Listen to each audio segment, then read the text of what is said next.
வணக்கம் ஃப்ரெண்ட்ஸ். பாக்யலக்ஷ்மி சீரியலில் என்ன எபிசோடில் என்ன நடக்குதுன்னு பார்க்கலாம் வாங்க. நிதிஷ் இனியா வேலை பார்க்குற இடத்துல வந்து கலாட்டா பண்ணிட்டு இருக்க. முதல்ல கிளம்புங்க இங்கே இருந்து அப்படின்னு ரிசப்ஷன் பொண்ணு அவரை விரட்டுறாங்க. இல்லைன்னா நாங்கள் போலீஸ்க்கு ஃபோன் பண்ண வேண்டி வரும் அப்படின்னு அந்த பொண்ணு சொல்ல நிதிஷ்க்கு பயங்கர அதிர்ச்சியா இருக்கு. அண்ணே இவரை கூட்டிட்டு போங்கன்னு செக்யூரிட்டி கிட்ட சொல்ல, சார் வாங்க சார் வாங்க அப்படின்னு நிதிஷ் மேல கையை வச்சு கூப்பிட, ஏய் யாரு என்னன்னு நினைச்சிட்டு இருக்க, யார் மேல கை வைக்கிற அப்படின்னு நிதிஷ் கத்திட்டு இருக்க. வாங்க சார் உங்களுக்கு அவ்வளவுதாங்க சார் போங்க சார் அப்படின்னு அந்த ரிசப்ஷன் கேபினை விட்டு வெளியே தள்ளி விட்டுறாரு செக்யூரிட்டி. அங்க வேலை செய்யற கூட்டமா நிக்கிற கேர்ள்ஸ் எல்லாம் திகைச்சு போய் பார்த்துட்டு இருக்காங்க. இனியா தன்னோட பதட்டத்தை மறைச்சிட்டு வேலை பார்த்துட்டு இருக்க. என்ன இனியா உன் ஹஸ்பண்ட் ஆபீஸ் ரிசப்ஷன்ல நின்று அப்படி கலாட்டா பண்றாரு அப்படின்னு ஒரு பொண்ணு சொல்ல, கலாட்டா பண்றத கூட விடு, போதை பொருள் வழக்குல அரெஸ்ட் ஆன நிதிஷ் தான் உன் ஹஸ்பண்டா, பிசினஸ் மேன் சுதாகரோட மருமகளா நீ அப்படின்னு ரெண்டாவது பொண்ணும் கேட்க இனியா அமைதியா இருக்காங்க. லவ் மேரேஜா இனியா அப்படின்னு பக்கத்துல உட்கார்ந்து இருக்க பையன் கேட்க, கண்டிப்பா லவ் மேரேஜா தான் இருக்கும், எப்படி இப்படி ஒருத்தனை போய் வீட்டுல பார்த்து கல்யாணம் பண்ணி வைப்பாங்க அப்படின்னு ஒரு பொண்ணு சொல்ல இனியா குறுகி போய் உட்கார்ந்து இருக்காங்க. போய் இவனை எப்படி கல்யாணம் பண்ணின இனியா அப்படின்னு கேட்டுட்டு இனியா அமைதியாவே இருக்க. வாங்க போலான்னு 3 கேர்ள்ஸும் கிளம்பிடுறாங்க. இனியா ரொம்பவே தவிப்பா உட்கார்ந்து இருக்காங்க. ஈஸ்வரியும் கோபியும் வாசலையே பார்த்துக்கிட்டு இருக்க. இனியா வர்றாங்க. உள்ளர வர இனியாவை, ஹாய் இனியாமா அப்படின்னு கோபி சொல்ல, ஹாய் டாடி ஹாய் பாட்டின்னு சொல்லிட்டு உட்காடுறாங்க. ஏம்மா ஆஃபீஸ் ஒர்க்கெல்லாம் எப்படி போச்சு அப்படின்னு கோபி கேட்க, நல்லா போச்சு டாடிங்கிறாங்க இனியா. அம்மா எங்க ஹோட்டல்லையா அப்படின்னு இனியா கேட்க, இன்னைக்கு சீக்கிரமாவே வந்துட்டா, மேல ஏதோ வேலையா இருக்கா போல இருக்கு அப்படின்னு ஈஸ்வரி சொல்ல, அண்ணே அப்படிங்கிறாங்க இனியா. அவனும் வீட்டில தான் இருக்கான் அப்படின்னு கோபி சொல்ல இனியா அமைதியை யோசிக்கிறாங்க.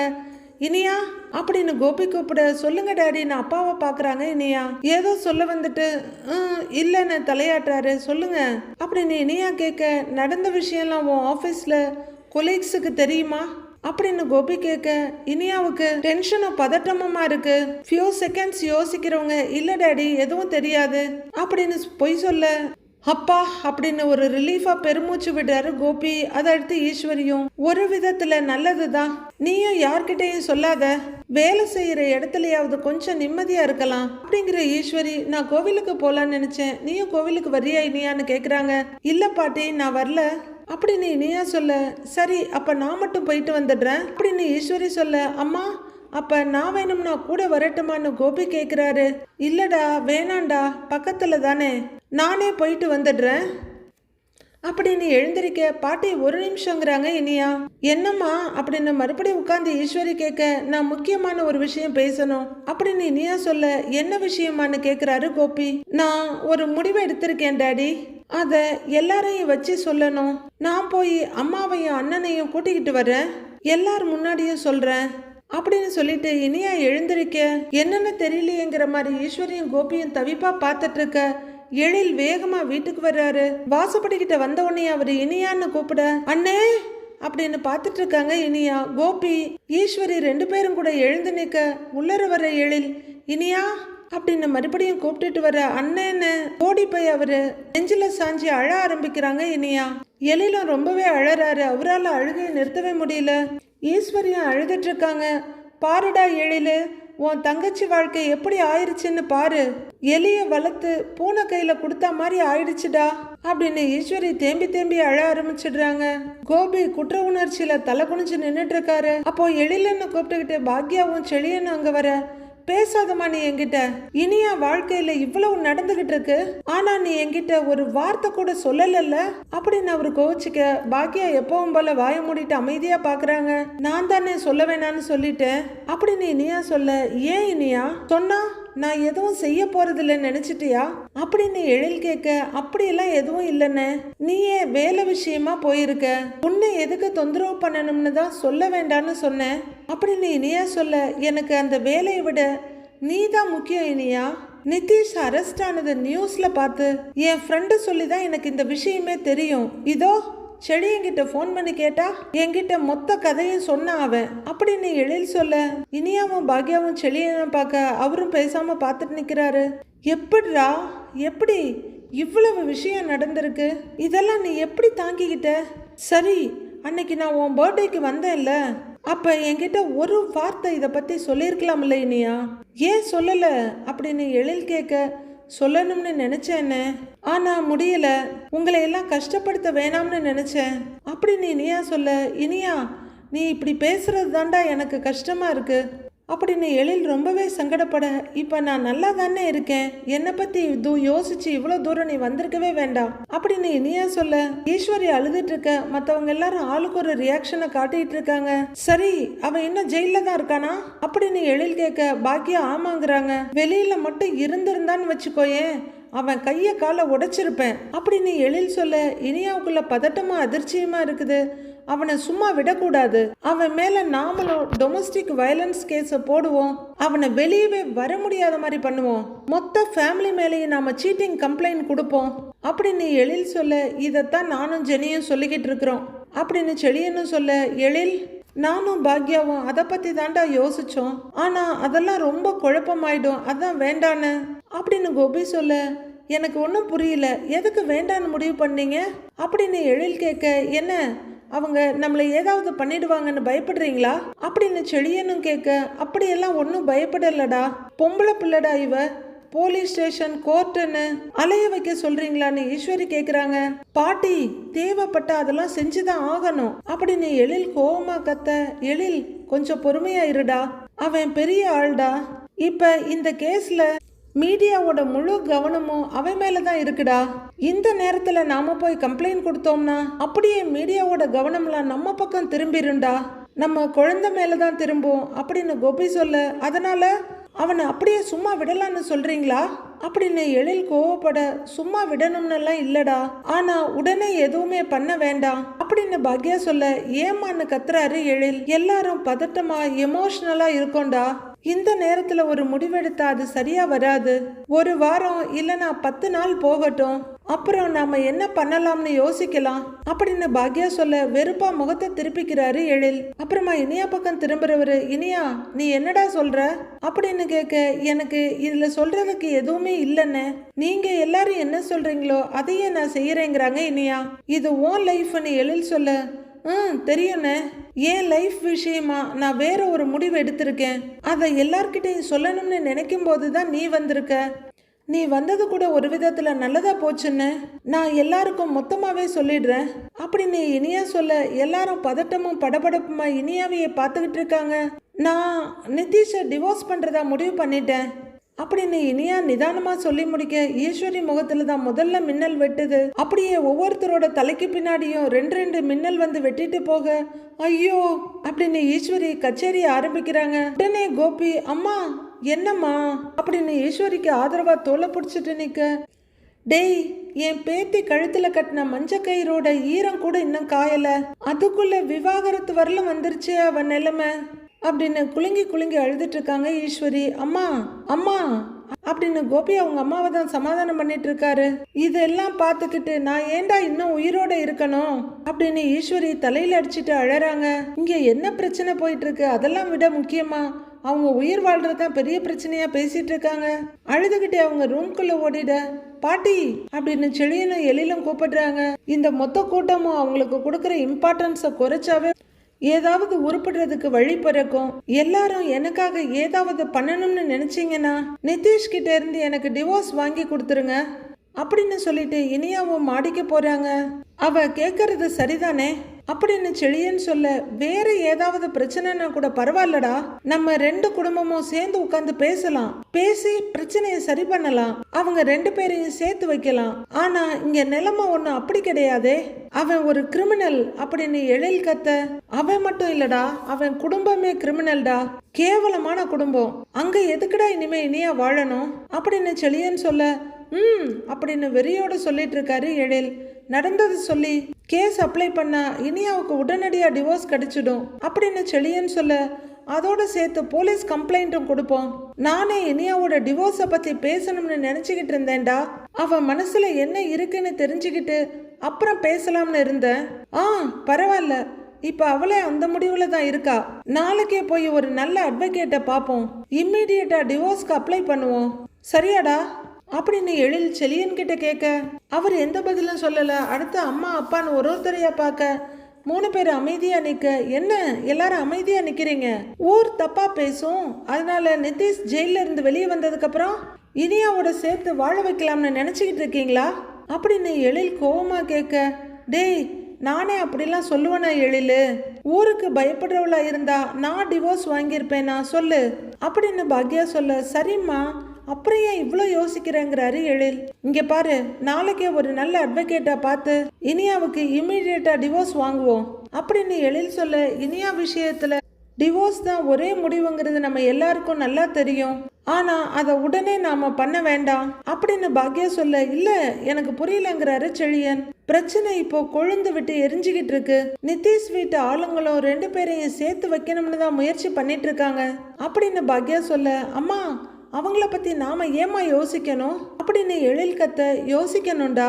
இப்ப நாம டிவோர்ஸ்க்கு அப்ளை பண்ணோம்னா அவங்க சும்மா இருக்க மாட்டாங்க, நம்ம கிட்ட திரும்ப திரும்ப பேச முயற்சி பண்ணுவாங்க, மிரட்ட கூட செய்வாங்க அப்படின்னு பாக்யா சொல்ல, மிரட்டட்டும், அதுக்காக நம்ம பயந்து போகணுமா அப்படின்னு செழியன் கேட்க, பயப்படணும்னு நான் சொல்லலடா, ஆனா அவங்க ஏதாவது பண்ணினாங்கன்னா, டிவோர்ஸ் கொடுக்க மாட்டேன்னு சொன்னாங்கன்னா நமக்கு கோபம் வரும், நாமளும் பதிலுக்கு ஏதாவது பண்ணுவோம், அவங்களும் திரும்ப ஏதாவது பண்ணுவாங்க, நம்ம எல்லாரோட நிம்மதியும் போயிடும்டா, இனியா ரொம்ப நாளைக்கு கோர்ட்டு கேஸ்ன்னு அலைய வேண்டியதாயிடும் அப்படின்னு பாக்யா சொல்ல, கோபி தலை குனிஞ்சு நின்னுட்டு இருக்க, அதெல்லாம் நம்ம இங்க உட்காந்து பாத்துக்கிட்டு இருந்தோம்னா இனியாவோட வாழ்க்கை போயிடுமான்னு கத்துறாரு எழில். எனக்கு புரியுது எழிலு, ஆனா உடனே நாம எதுவுமே பண்ண வேண்டாம், இனியா கொஞ்சம் தேர்ற வரைக்கும் நாம கொஞ்சம் பொறுமையா இருக்கலாம், அதுக்கப்புறம் டிவோர்ஸ்க்கு அப்ளை பண்ணலாம் அப்படின்னு பாக்யா சொல்ல, அம்மா எனக்கு என்னவோ இந்த பொறுமையா இருக்கணுங்கிறதுலாம் அவசியம் இல்லைன்னு தோணுது அப்படின்னு செழியன் சொல்ல, இனியா பாவம்டா, அவளால தாங்க முடியறதுக்குன்னு ஒரு அளவு இருக்குல்ல, ஒரேடியா எல்லாத்தையும் கொண்டு போய் அவ தலையில வச்சா நொறுக்கி போயிடுவாடான்னு பாக்யா சொல்ல, எழில் செழியா எனக்கு என்னமோ பாக்யா சொல்றதுதான் கரெக்டுன்னு படுதுடா, எது பண்றதா இருந்தாலும் கொஞ்சம் யோசிச்சு பொறுமையா பண்ணலாம்டா, அவசரப்பட வேண்டாங்கிறாரு கோபி. எழிலும் செழியனும் அவங்களுக்கு உடன்பாடு இல்லைங்கிற மாதிரி வெறுப்பா தலையை திருப்பிக்கிறாங்க. ரூம்ல இருக்க இனியா கண்ணாடி முன்னாடி நின்று கழுத்துல இருக்க மஞ்சள் கயிறை பாக்குறாங்க. அப்புறம் தாலியை எடுத்து பார்த்துட்டு மெதுவா கழுத்துல இருந்த அந்த கயிற்றை கழட்டி எடுத்துடுறாங்க. அதை அவங்க கையில வச்சு பார்த்துக்கிட்டு இருக்க கதவை திறந்து உள்ளர வர்ற பாக்யா அதை பாக்குறாங்க. அப்போ நிமிர்ற இனியா அம்மாவை பார்த்துட்டு, ஒரு ரிலேஷன்ஷிப் வேண்டான்னு நாம முடிவு பண்றோம், அப்போ அதை ஞாபகப்படுத்துற மாதிரி நம்ம கிட்ட இருக்க எல்லாத்தையும் தூரமா வைக்கிறது நமக்கு நல்லது தானேம்மா அப்படிங்கிற இனியா ஒரு சின்ன பாக்ஸை திறந்து அதுக்குள்ள தாலி கோத்திருக்க அந்த கயிறை வச்சு மூடி ஓரமா வச்சிடுறாங்க.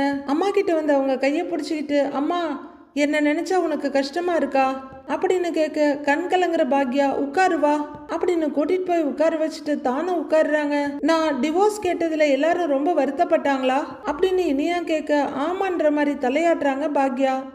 எப்படியும் நான் நிதிஷ் கூட வாழ போறது இல்லைங்கிறது முடிவாயிடுச்சு, அப்புறம் எதுக்குமா தேவையில்லாம ஒய்ஃப் ஆஃப் நிதிஷ்ங்கிற ஐடென்டிட்டி, எனக்கு டிவோர்ஸ் மட்டும் வாங்கி கொடுத்துருங்கம்மா அப்படின்னு இனியா சொல்ல, அவங்களோட கையை கையில எடுத்து வச்சுக்கிட்டு, இதுக்கப்புறமும் நிதிஷ் கூட நீ போய் சேர்ந்து வாழணும்னு யாரும் சொல்ல போறதில்ல, டிவோர்ஸ் தான் ஒரே வழின்னு எல்லாருக்கும் தெரியும், அதை உடனே பண்ண வேண்டாம்னு நாங்க நினைக்கிறோம் அப்படின்னு பாக்யா சொல்ல, ஏமான்னு தவிப்பா கேக்குறாங்க இனியா. கொஞ்ச நாளாவே உன் லைஃப்ல நிறைய நடந்துருச்சு அப்படின்னு பாக்யா சொல்ல, அதோட சேர்ந்து இந்த டிவோர்ஸும் சீக்கிரம் நடந்து முடியட்டுமேமாங்கிறாங்க இனியா. நீ நினைக்கிற மாதிரி சீக்கிரமா நடந்து முடிஞ்சா பரவாயில்ல, இழுத்தடிச்சாங்கன்னா கஷ்டம் இல்லைங்கிறாங்க பாக்யா. யாரு இழுத்தடிப்பாங்கன்னு இனியா கேட்க, நிதிஷும் அவன் ஃபேமிலியும் தான், அவங்களும் டிவோர்ஸ்க்கு ஓகேன்னு சொல்லிட்டாங்கன்னா பிரச்சனை இல்லை, அதை விட்டுட்டு பிரச்சனை பண்ணி நான் உனக்கு தாண்டா கஷ்டம், கொஞ்ச நாள் பொறுமையா இருக்கலாம்ல, நாம கொஞ்சம் கொஞ்சமா எல்லா பிரச்சனையும் சரி பண்ணிடலாம் அப்படின்னு பாக்யா சொல்ல, சரிங்கிற மாதிரி இனியா தலையாட்ட, நீ வேலைக்கு போ, வீட்டில் எல்லார்கிட்டையும் பேசு, சந்தோஷமா இரு, நிதிஷ்னு ஒருத்தன் உன் வாழ்க்கையில இருந்ததையே நீ மறந்துடு, அவன் இப்போதைக்கு வெளியே வரவே மாட்டான், அவன் அம்மாவும் அப்பாவும் உன்னை பார்த்து பேசுறதுக்கு ரொம்ப ட்ரை பண்ணலாம், அப்படி ஏதாவது நடந்துச்சுன்னா நீ என்கிட்ட வந்து சொல்லணும் அப்படின்னு பாக்யா சொல்லிட்டு இருக்க. இனியா அமைதியா திருதிருன்னு முழிச்சிட்டு உட்கார்ந்துருக்காங்க. ஏமா இனியா ஏன் ஒரு மாதிரியா இருக்க அப்படின்னு பாக்யா கேட்க, மா அப்படிங்கிறாங்க இனியா. சொல்லுமா அப்படின்னு பாக்யா கேட்க, மா நிதிஷ் வெளியே வந்துட்டாருமா அப்படின்னு இப்பவாவது மறைக்காம ஒரு வழியா உண்மையை சொல்லிடுறாங்க இனியா. அதிர்ந்து போற பாக்யா, என்ன சொல்ற இனியா அப்படின்னு கேட்க, ஆமா, அவர் ஜாமீன்ல வெளியே வந்துட்டாரு. வெளியில வந்த கையோட என்ன பார்க்க வந்தாரு. ஆனா நான் அவரை பார்க்கல அப்படிங்கிற இனியா ஆபீஸ்ல நடந்தது எல்லாத்தையும் சொல்றாங்க. பாக்யா பயங்கர அதிர்ச்சியோட கேட்டுக்கிட்டு இருக்காங்க. இதை ஏன் இனியா எல்லார் முன்னாடியும் சொல்லவே இல்லை? நாங்க கஷ்டப்படக்கூடாதுன்னு நீ சொல்லலையா? நாங்க கஷ்டப்படுறோமா இல்லையாங்கிறதெல்லாம் முக்கியமே இல்ல. உன்னோட நிம்மதி தான் இப்ப முக்கியம். அதை யாரும் குலைக்காம பாத்துக்கிற பொறுப்பு எங்களுக்கு இருக்கு, புரியுதா அப்படின்னு பாக்யா கேட்க, புரியுதுங்கிற மாதிரி தலையாட்டுறாங்க இனியா. ஆனா நிதிஷ பத்தி நீ கவலைப்படாத. அவன் இனிமே உனக்கு தொந்தரவு கொடுக்காத மாதிரி பாத்துக்க வேண்டியது எங்க பொறுப்பு அப்படின்னு பாக்யா சொல்ல, கண்ணில் கண்ணீரோட சரிமான்னு தலையாட்டுறாங்க இனியா. இனிமே என்ன நடந்தாலும் சொல்லாம இருக்காத இனியா, தயவு செஞ்சு சொல்லு. நீ சொன்னாதானே ஏதாவது பண்ண முடியும் அப்படின்னு பாக்யா ரொம்பவே வருத்தமா சொல்ல, சொல்றேன் அப்படின்னு இனியா கண்ணீரோட சொல்ல, அவங்க கையில தட்டி கொடுக்குறாங்க பாக்யா. டைனிங் டேபிள்ல உட்கார்ந்த 4 ஜீவராசிங்களும் காஃபி குடிச்சிட்டு இருக்க பாக்யா கிச்சன் மேடைக்கிட்ட நிக்கிறாங்க. நிமிந்து பாக்குற ஈஸ்வரி பாக்யா இங்க வான்னு கூப்பிடுறாங்க. பாக்யாவும் வர உட்காருன்னு சேர காட்டுறாங்க. பாக்யா உட்கார்ந்ததும், நேத்து ராத்திரி நீங்க எல்லாரும் பேசுனதை நான் கேட்டுக்கிட்டு தான் இருந்தேன். நீ சொன்ன மாதிரியே கொஞ்ச நாள் கழிச்சு இனியாவுக்கு விவாகரத்து வாங்கி கொடுத்துடலாம் அப்படின்னு ஈஸ்வரி சொல்ல, சரிங்க தங்குறாங்க பாக்யா. நீ ஆரம்பத்திலேயே சொன்ன பாக்யா இதெல்லாம் வேண்டான்னு. உன் பேச்ச நாங்க கேட்கல, அதுக்கான தண்டனைய நாங்க அனுபவிச்சா கூட பரவாயில்ல. ஆனா பாவம் இனியாவும் சேர்ந்து அனுபவிக்கிறது தான் என்னால தாங்க முடியல அப்படின்னு ஈஸ்வரி கண்ணீரோட சொல்ல, இனியா சரியாயிடுவா, அவளை பத்தி நீங்க கவலைப்பட வேண்டாம், நான் பாத்துக்கிறேங்கிறாங்க பாக்யா. விவாகரத்து வாங்கறதோட நிறுத்திடக்கூடாது. இனியா சொன்ன மாதிரி கல்யாணத்துக்கு செலவு பண்ண பணம், உன்னோட ரெஸ்டாரண்ட் எல்லாத்தையும் நாம திரும்ப வாங்கணும் அப்படின்னு ஈஸ்வரி சொல்ல, அதெல்லாம் போனா போகுது அத்தனை அப்படின்னு ரொம்ப அயர்வா பாக்யா சொல்ல, இல்ல பாக்யா அப்படியெல்லாம் விட முடியாது. உங்ககிட்ட இருந்து ஏமாத்தி புடுங்கின எல்லாத்தையும் நாம திரும்ப வாங்கணும், வாங்கியே ஆகணும் அப்படின்னு கோபி சொல்ல, ஆமான்னு தலையாடுறாரு செழியனும். நாம ஏமாலிங்க இல்லைன்னு அவங்களுக்கு காட்டணும். அது மட்டும் இல்ல, விவாகரத்தான கையோட வேற ஒரு நல்ல பையனா பார்த்து இனியாவுக்கு கல்யாணம் பண்ணி வைப்போம் அப்படின்னு ஈஸ்வரி அவங்களோட வாழை நீட்ட மீதி 4 பேரை அதிர்ந்து போய் பாக்குறாங்க. ஏம்மான்னு கோபி கேட்க, அந்த சுதாகர் குடும்பம் பொறாமப்படுற மாதிரி நம்ம இனியா வாழ வேண்டாமா அப்படின்னு ஈஸ்வரி சொல்ல, ஐயோ இந்த அம்மா என்னைக்குதான் இவங்களுக்காக வாழ்வாங்கன்னு தெரியலையே, எல்லாத்தையும் படுகொலியில தள்ளாம விடமாட்டாங்க போல இருக்கேன்னு கோபி சலிச்சிட்டு முகத்தை திருப்பிக்கிறாரு. அடங்காத ஈஸ்வரி எல்லார் முகத்திலையும் கரிய பூச வேண்டாமா அப்படின்னு பல்ல கடிச்சிட்டு கத்த, யார் முகத்திலையும் கரிய பூச வேண்டாத்த, நமக்கு இனியா நல்லா இருக்கணும் அவ்வளவுதான் அப்படின்னு பாக்யா சொல்ல, ஏன் வேற யாரையாவது கல்யாணம் பண்ணா இனியா நல்லா இருக்க மாட்டான்னு நினைக்கிறியா நீ? உலகத்துல இருக்க எல்லா பசங்களுமே நிதிஷ் மாதிரி இருக்க மாட்டாங்க பாக்யா அப்படின்னு ஈஸ்வரி சொல்ல, இப்ப இந்த பேச்சு தேவையாங்கிற மாதிரி செடியன் பார்த்துட்டு இருக்காரு. நிதிஷை தவிர மீது எல்லாருமே நல்லவங்களாவே இருக்கட்டும், ஆனா உடனடியா இனியா கல்யாணத்தை பத்தி பேச வேண்டாம் அப்படின்னு பாக்யா சொல்ல, அப்படின்னு செழியனும் பார்க்க, ஆமாமா நாம தான் ஏற்கனவே ஒரு தடவை அவசரப்பட்டு இனியாவை இந்த நிலைமைக்கு தள்ளிட்டோம், மறுபடியும் அவசரப்பட வேண்டாமா அப்படின்னு கோபி சொல்ல, அரை மனசா அப்படின்னு சம்மதிக்கிறாங்க ஈஸ்வரி. பாட்டி, இங்க நடந்தது ஒரு பெரிய டிராமா, அது இனியாவோட மனசுல இருந்து மறையறதுக்கு ரொம்ப நாள் ஆகும், ஏன் ரொம்ப காலம் கூட ஆகலாம் அப்படின்னு எழில் சொல்ல, இல்லடா இருந்தாலும் அப்படின்னு ஈஸ்வரி ஆரம்பிக்க, நடந்த எல்லாத்துல இருந்தும் இனியா வெளியே வரட்டும், அப்புறம் அவ என்ன ஆசைப்படுறாளோ அதை நாம பண்ணலாம். படிக்கணும்னு நினைச்சா படிக்கட்டும், வேலைக்கு போகணும்னு நினைச்சா வேலைக்கு போகட்டும், கல்யாணம் வேணும்னு நினைச்சா கல்யாணம் பண்ணிக்கட்டும், ஆனா அத அவ முடிவு பண்ணணும். அவ விஷயத்துல நாம முடிவு பண்ணது எல்லாம் போதும். இனியா நேத்து என்கிட்ட ஒரு விஷயம் சொன்னா அப்படின்னு பாக்யா மெதுவா சொல்ல, என்னதுன்னு செழியன் கேட்க, மத்த எல்லாரும் என்னதுன்ற மாதிரி பாக்யாவை பாக்குறாங்க.